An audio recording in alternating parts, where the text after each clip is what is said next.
Well, it's come time to put the stringers on the side and the bottom. I was starting with the right side one, the closest to where my tools and stuff are. I've got the stringer down and up onto the side of the fuselage. It's stuck into the little receptacle there at the back side of the forward baggage door, and I've got it laid out. And I went down the fuselage and tried to measure equal distance between the upper and lower stringer longerons, but I'm not sure that that's the way that's supposed to go. I'll put the ladder out. I'm going to go down, climb up to the old fuselage and measure it out and see what the measurements off of it are. And well, I went and measured the stringer off of the other airframe, and I had this pretty darn close to what that was. The only difference is this first small diagonal right here. That one was just a little bit different, and they're not going to be able to match it up exactly to the other airframe. It just, if I did, then it won't be a straight line going back there. Those are just held on with safety wire, and they use washers for standoffs on the other airframe they were building, and a couple others that I've seen. They used just the washers for standoffs on that. There were no standoffs on the airframe, on the original airframe here. They're just the aluminum against the steel. Once I get these stringers all set up, I'm going to paint those too. I use some Allodyne solution on them and then paint them with the Stitz primer. These stringers are just held on with safety wire. They just run through a hole in the stringer and wrap around the diagonals, and it ties them tight against there.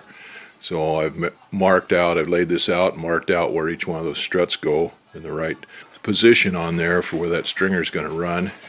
And so I can take that off there and drill holes in there. I only need 3/32 or number 40 holes just to run the safety wire through. This stringer on the right side has been fitted. I've got the holes drilled in it where the safety wire goes, lined up with where it lines up on this for a nice faired line.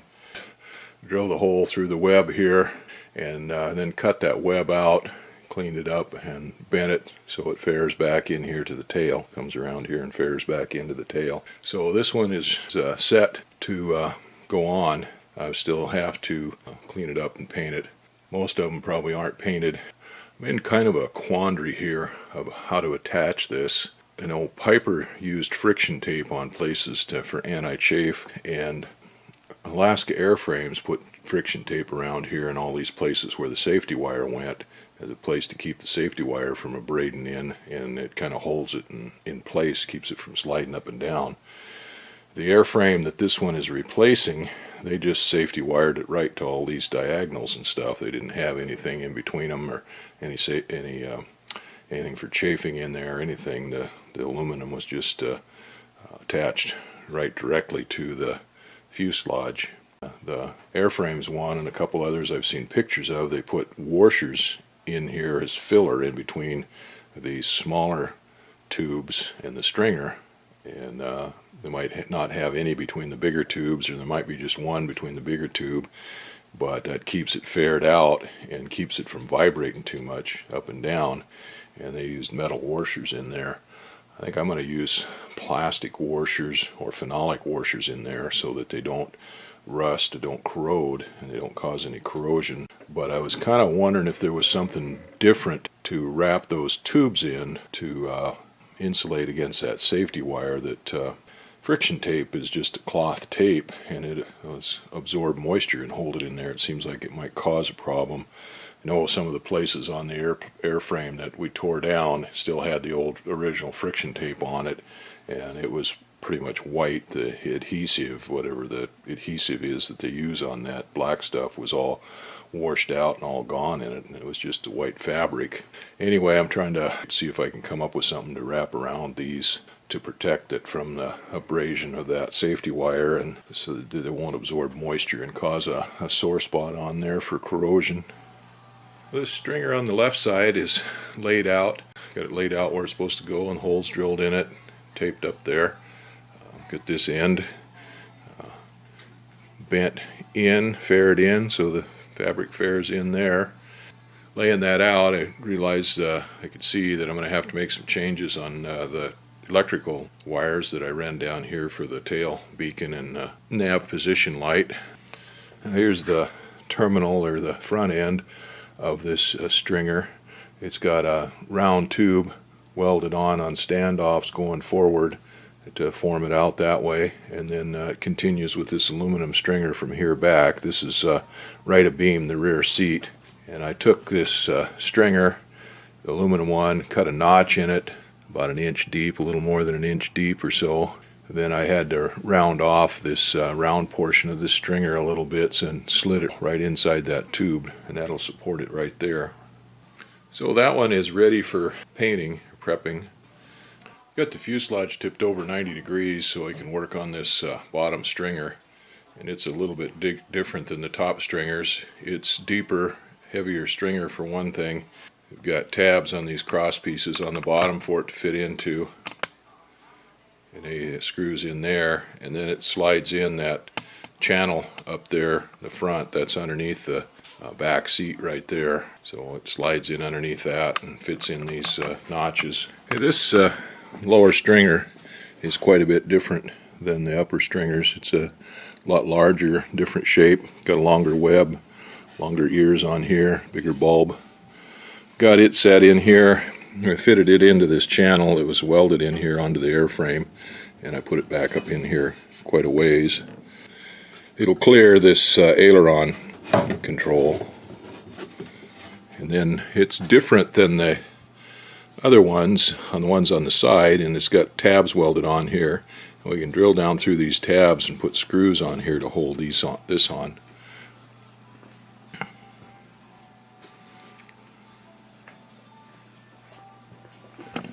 I wasn't sure how to terminate it down here on the end, so I went up there and looked at the other airframe, and it's notched out around this cross piece down here on the lower section of the fuselage, and then bent here so that it goes up inside and then is flush with this mount for the tail wheel spring. So this one section out back here winds up being flat, but this kind of stringer kind of comes back in here and then fares up into this cavity here between this cross piece and the tail wheel spring mount.